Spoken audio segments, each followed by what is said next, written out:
Okay, back to where we left off. So, yeah, we're still on Amos Slade versus Cloven. And yeah, you guys have already saw this previous part. You already know what's going. He's sending him to the Court of Miracles to, all that stuff. Yeah, blah, blah, blah. I'll leave the link down below in case you guys haven't seen it.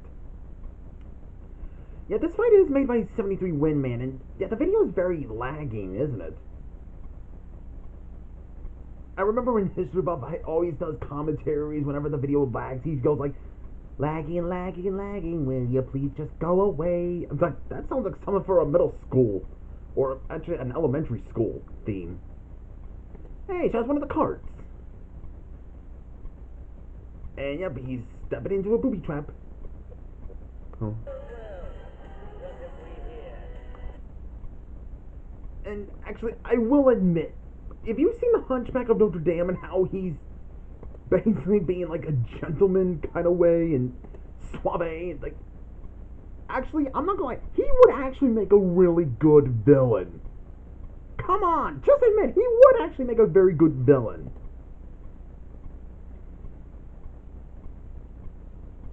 I mean, yeah, especially with these hanging people who are trespassing. Well, technically, he actually, even though he's not really a villain, he's just trying to protect his people that are the Romanians. Oh, and the Cloven wins. Okay, next fight is Aladdin and Hercules versus the forces of Queen Grimhilda. Yeah, it's basically what it is. So Pooh Bear and his friends are still going on a journey to find Christopher Robin until they found Aladdin on a magic carpet. I say, is that a man on a flying carpet? Yes, I believe it is a boy on a flying magic carpet. Let's go follow him. So they have to follow him to where the heroes are in their secret hideout.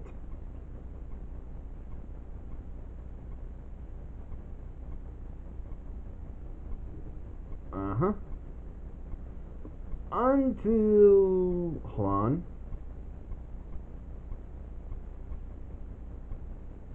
So, yep, Dr. Facility. There's Gabon's expression. What the hey? Yep, he found their hideout. You'll see what the hideout is. If you guys already seen it, yeah, they're in the mountain. The summit.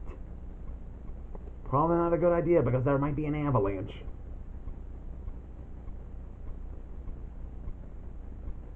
And he reveals that Prince Naveen is actually Lawrence. Huh? And there's the queen. And coming at them with arrows. Okay, I hope everyone gets out of there alive, because some of them are pretty injured. Okay, well, everyone's running in panic from the arrow shots. Pooh Bear's just standing there like, oh, bother, I can't read the map. Or, let me try this again. Oh, bother, I can't read the map. Like, I so want to go to Disney World and just give Winnie the Pooh a hug. He's just so innocent.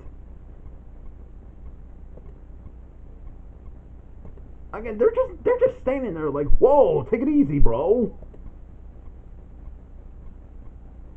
Probably not a good idea to just stand around. And there's Shen Yu along with his Mongolian army. Yep.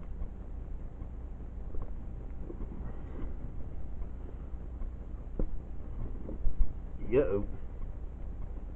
Phoebus, you fought Shen Yu once. What makes you think you're gonna try it again? Unless you have a plan for that. And now the charge! Yep. A whole bunch of them.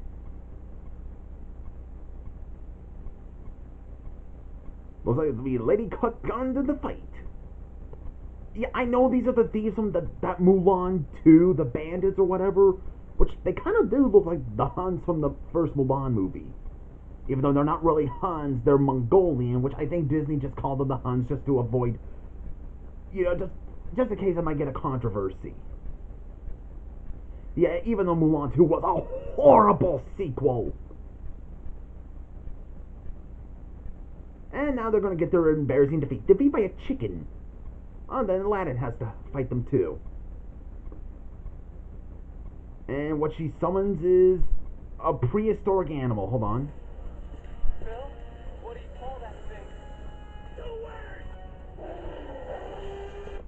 Was that a T-Rex roar from the Jurassic Park?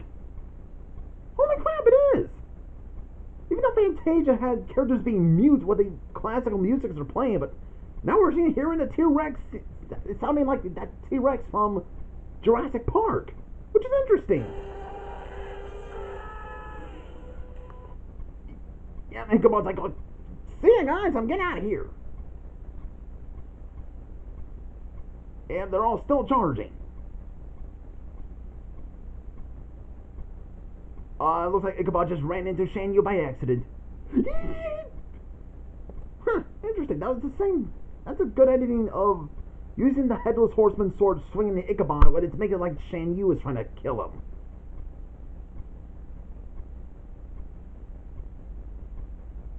And he's chasing him.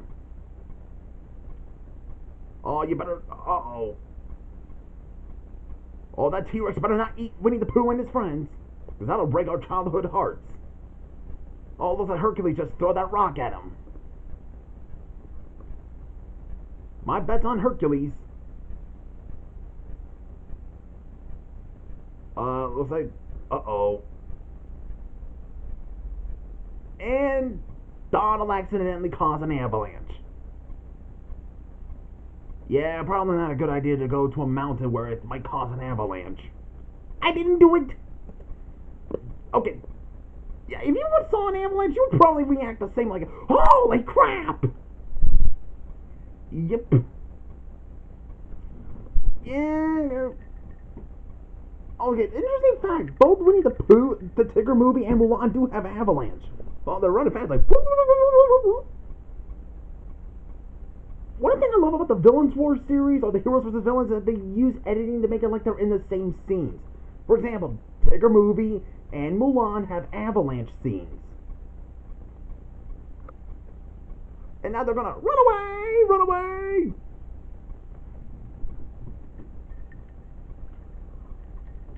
Lawrence is like, Mommy! Either the T-Rex is running away, or he's still chasing people.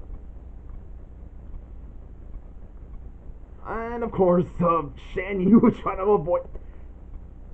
It makes you wonder how many times is Shan Yu just so fed up with Avalanche? No, not this again. No, no, no, I hate snow! I wonder how many months of therapy will Shan Yu have through this whole thing. Looks like they're all on top of the tree. Hey, horse, what are you running on? So let's just say they probably went onto the top of the tree for safety, like Pooh Bear and his friends did. Well, good thing they all survived. The forces of Aladdin and Hercules wins, and now for the epilogue. We see the Beast and Mushu return to Quasimodo and Mulan and introduce them to the 7 dwarves. And they're just not sure, like, wait, we have 7 dwarves as our alliance? And then we see Clayton, who is still in Simba's form, returns to Ratcliffe, and of course returns back to normal. And he's really ticked at Yzma. See ya!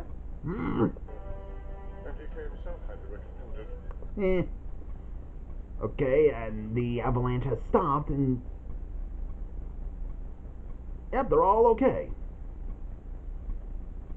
Or maybe Aladdin and Hercules' team aren't on the tree, they're probably in somewhere else to avoid an avalanche. Couldn't they just take these guys also? Maybe they can help them find Christopher Robin also while they're in the battle. And then Frollo and his army have arrived at the Court of Miracles and captured all the Romanians.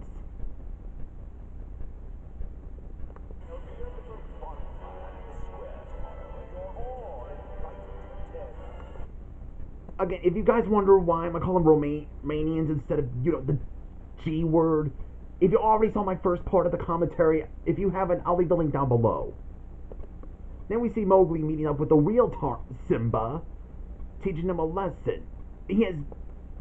Simba has no idea what he's talking about, and he did not attack. And yeah, these guys are confused, like, oh, wait, who? What? Wait, what? And Shere Khan is worried that Mowgli might, ruin their plans. Scar's and Shere Khan's plans. Then we see Peter Pan is wondering where are the Lost Boys at. Yeah, Jim's reaction being like, wait, you lost the Lost Boys and you had no idea where they at? Little boys, you know. And what does Peter say in all this? Hold on. Just being lazy, just thinking, I'm sure they're fine. They'll be back. Oh, sure, I'm sure they're fine. That they're probably okay after being caught by circus performers. Villainous circus performers, led by the coachman, that is. Then Shen Yu's, of course, alive.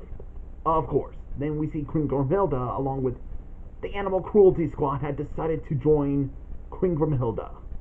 Like, alright, fine, we'll join. Seriously, it makes me wonder how many months of therapy will Shen Yu have during this whole avalanche that he's been through. And then we see, how did that go in the epilogue again?